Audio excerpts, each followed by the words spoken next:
He hired Dave, who works with George 4 days a week. George's friends don't bother to come around much anymore. Without Dave, he'd be isolated. I mean, when I first met George at the at Laura Ferguson Rehab Centre, I did not think he was one of the, the clients or, patients or whatever, because he just didn't look like any of the rest. He looked like a normal guy. In fact, I first met him, he was walking around the rehab centre offering people tea bags and playing practical jokes on people, and I thought, this guy's been a little bit mean. And then I was introduced to him as George, and he was the guy that I was supposed to be looking after. And I was like, oh, wow, because he presents so well. I thought we weren't allowed to have those anymore. That's my speech. Come on, George Cairney. Yeah? Swish. Easy. My responsibilities are basically looking after George, caring for George, reinforcing the things that he's learning. And, he's learning things in theory with his with the sessions, the therapy sessions he's doing. I'm just there to basically act as the help him with the different social cues and social filters and the debriefs, take him here, there, and out and about where he needs to be going, and basically working as a life coach in many ways. Yeah, it's good. George's rehabilitation involves retraining him in a wide range of things he once knew instinctively, teaching him about the supermarket and about money. Several months ago, it was all pretty confusing, but George has made incredible progress. Salad or, No, but when you're looking at all these other things, trying to find them, what were you seeing? Well, from far away, I can see the colour and shape of the meat, but not that clearly, because that eye is almost 100% blind, and that eye is very bad as well. All my senses are, fairly disturbed. So, to me, it looked like you were doing a pretty good job. You were scanning really quickly, and then you went, boom, there's the mince. Yeah, well, how'd you do that? I can see that here there's lots of little pieces of meat, and here there's just, over there's one big piece of meat. Whereas mince is obviously thousands of little pieces because it's mashed up. So I knew it would be around this section. Okay.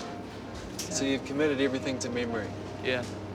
Sweet. Memory is one of the most important parts of your brain, because you can develop your person, your skills, and who you are. So Dave, this is not just about shopping, is it? This is about life skills. It is, absolutely, yeah. That's why I like to hang back in situations like this and really let George drive it, because it's important that he's learning these kind of things for himself and not just always relying on aid, and other people helping him. So it's a big part of him growing towards that independent place where he wants to be, He's got big goals, so that's all part of it. I'm just constantly finding myself saying to him, oh, this smells really great, or look at that over there, or whatever, and then he has to remind me that he can't see that or he can't hear that, and I forget, because when you're with him half the time, he just doesn't come across that way. So yeah, I'm constantly blown away by how well he has adapted and does with what he's got.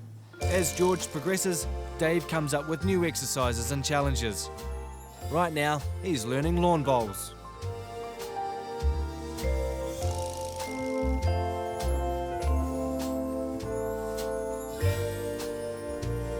George's sight was so damaged in the accident that he sees very little. Hey, so George, how do you know where the jack is? I mean, can you see it? No. You can't see it? No. So how do you know? I know it's centered, and I know it's a lot, like, just beside the end, pretty much. Yeah. So I can tell just whereabouts it is, and I can tell that one was too far, and I know how much weight to put on it next time. George decides to challenge the older gents to a friendly game. Would you guys be interested in a game of bowls with us? Just a couple of roll-ups, maybe. Yeah, just a couple. Oh, yeah, they would, yeah. Well, The old boys want to get to know their competition first over a cup of tea. coin, you can get a range of... I've got a $2 coin, is that okay? No, listen, you don't listen, you young guys. They have no idea George has a major brain injury and is partially blind.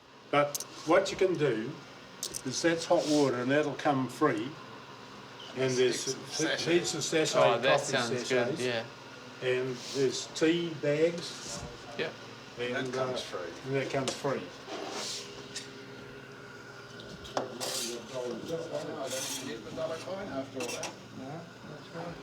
I'm a bit scared, guys, that I'm going to push the button and it's come out of a different place. Cool. Give it a go.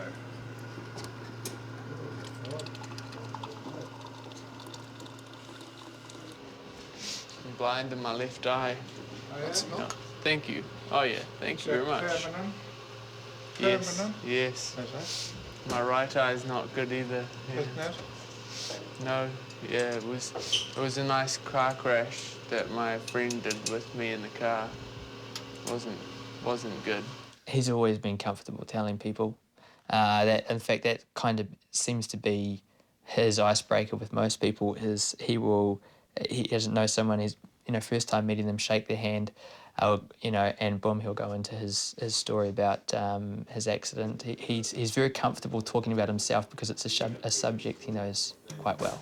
You lead and George goes in the middle. Yep, okay. So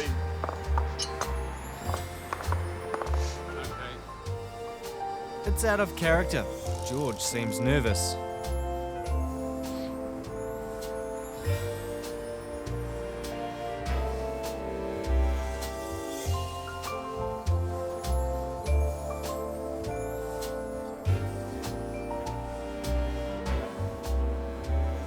But within a short time, George has charmed his bowling buddies. We all go to the other end.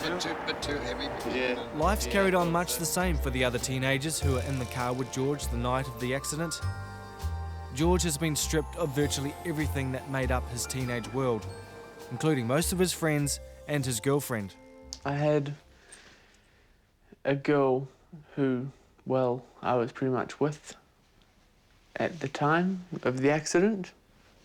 The split second the accident happened, do you know what happened?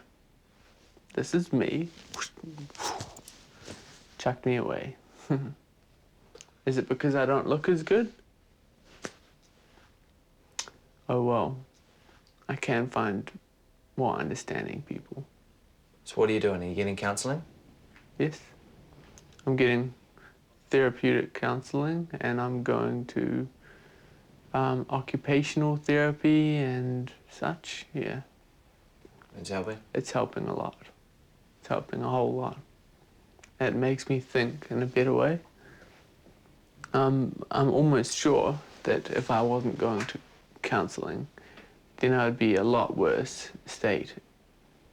Not just in my mind, I'd be a worse state physically as well. George doesn't remember the accident, or much at all about his 17th year.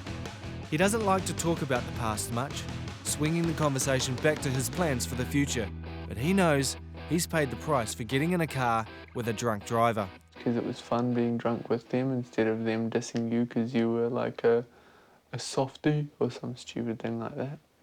Yeah, but then again, what's the point of getting drunk if it's dangerous and you can't even remember it the next day? In the moments when he thinks of the massive impact that alcohol has had, George feels compelled to tell others about the consequences of drink driving. I have scars everywhere. There.